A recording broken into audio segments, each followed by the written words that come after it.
Hello and welcome to another HanDrinksSolo wine info video.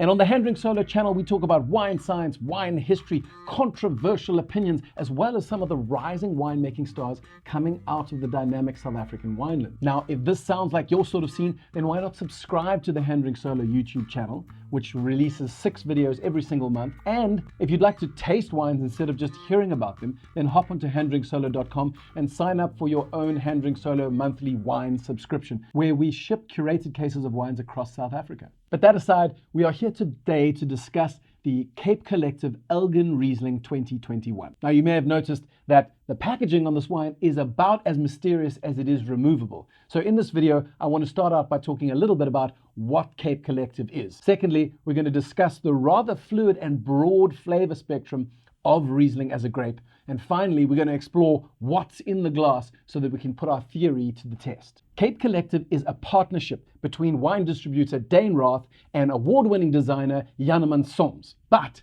as lovely as these two gentlemen are, they would be nothing. They're dead to me. Without their connection to some of South Africa's most inspiring winemakers. Sometimes we know who these winemakers are. For example, we know that in the past at least, award-winning winemaker Lucinda Haynes has been responsible for the Cape Collective Epic White. But on other occasions, winemakers make the Cape Collective team swear to secrecy and only get involved if they can guarantee that their wines will be delivered under the black of night on the back of unmarked trucks, as is the case with today's Cape Collective Elgin Riesling. So in the absence of an amazing story about a beautiful vineyard and the winemaker and his dog, we're going to instead talk about the Riesling flavor spectrum. Now, as we've learned from other HanDrinksSolo videos, Riesling hails from the Rhine Valley in Germany. The best Rieslings are supposed to come from the Mosel Valley, which is really far north. It sits right up at around 50 degrees latitude, which means that in the magical wine belt, which sits between 30 degrees and 50 degrees, either north or south of the equator, this is at the very limit, the most northern region where wine can be made well. Now, the biggest problem with being this far north is that the climate is exceptionally cool and there are particularly low levels of solar radiation, which means getting grapes to ripen is almost impossible. The only sites that can really do it properly are those that have a particular slope that are angled almost perpendicular to the position of the very low-lying sun in order to increase what is really quite meager solar radiation. As a result of this perpetual struggle to get grapes to ripen, the natural acidity that is in German Riesling grapes is enough to strip the enamel off a saber tooth. And when it comes to the flavors, these are all about lemon, citrus, and perhaps lime, and lots of stony qualities. They really are quite lean and angular, which is why winemakers often have to leave natural sugar in the wine in order to balance that eye-watering acidity, which can sometimes go as high as 9 grams per liter. But as you move into warmer regions, that lean lemon fruit morphs into slightly more generous tart green apple, and perhaps a flourish of jasmine pops up. And as we move into climates that are warmer still, that green apple can become pineapple or even ripe apricot. The trigger behind these shifting fruit expressions really is climates that get warmer and warmer, which result in it being easier and easier to ripen the grapes on the vine. Now, moving on from fruit ripeness, there is also possibly the most distinctive element that there is to a Riesling, and that actually has nothing to do with fruit at all, but is rather the waxy petrol kerosene note that we can often taste, especially on older Rieslings, because it's a note that really only develops with time in the bottle. However, in warmer climates like South Africa, often you can get kerosene or petrol notes on some slightly younger examples. Okay, so hold all that in tension, all the shifting fruit expression and how quickly kerosene note develops in the bottle, because whether you're from Boston or Bratislava, you can use this information to determine what climate a particular Riesling comes from. Riesling, as a cultivar, is particularly good at communicating this sort of climatic change. And so it's really interesting to set up some cooler climate versus warmer climate Riesling tastings so that you can, at its most basic level, begin to explore appreciation of terroir. Don't you feel fancier already? But that's enough fancy. Let's get into the glass.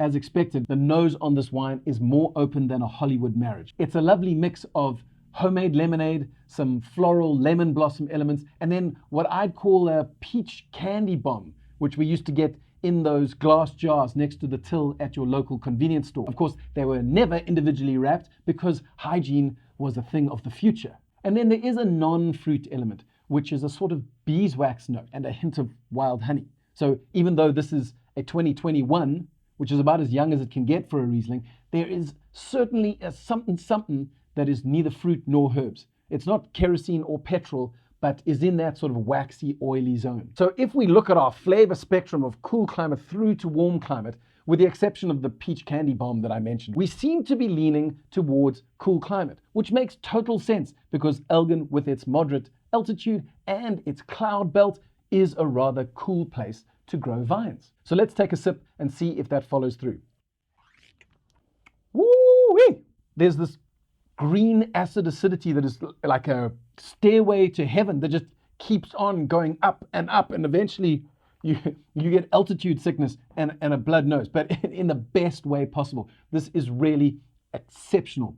I went and looked at the natural acidity on the technical specs, and there's 7.5 grams of tartaric acid naturally occurring in this wine, which is particularly high for a South African Riesling. And then mixed in with that crazy acidity is some exceptional fruit elements, such clarity of kiwi fruit and some citrus and even a little bit of Cape gooseberry, which is admittedly more of a sort of Sauvignon Blanc flavor note. And then, as I mentioned, coming in from the nose is that homemade lemonade element, which is when you take lemons and sugar and water and blitz them all together so that you get the zest and the pith and those candy lemon elements all rolled into one. And speaking of pith, the last thing I wanted to mention is the texture on the palate. It's got this pithy, grippy apple skin, which just makes it so arresting and really bolsters these fruit and acid elements, almost framing them. The more I talk, the more I love the wine. So while it may not be a 50 degrees north German Mosel Riesling with the lean stones and the lemon and all that, it is definitely an exceptional example of what a South African Riesling can be, which is to say supremely lengthy, crisp green apple acidity,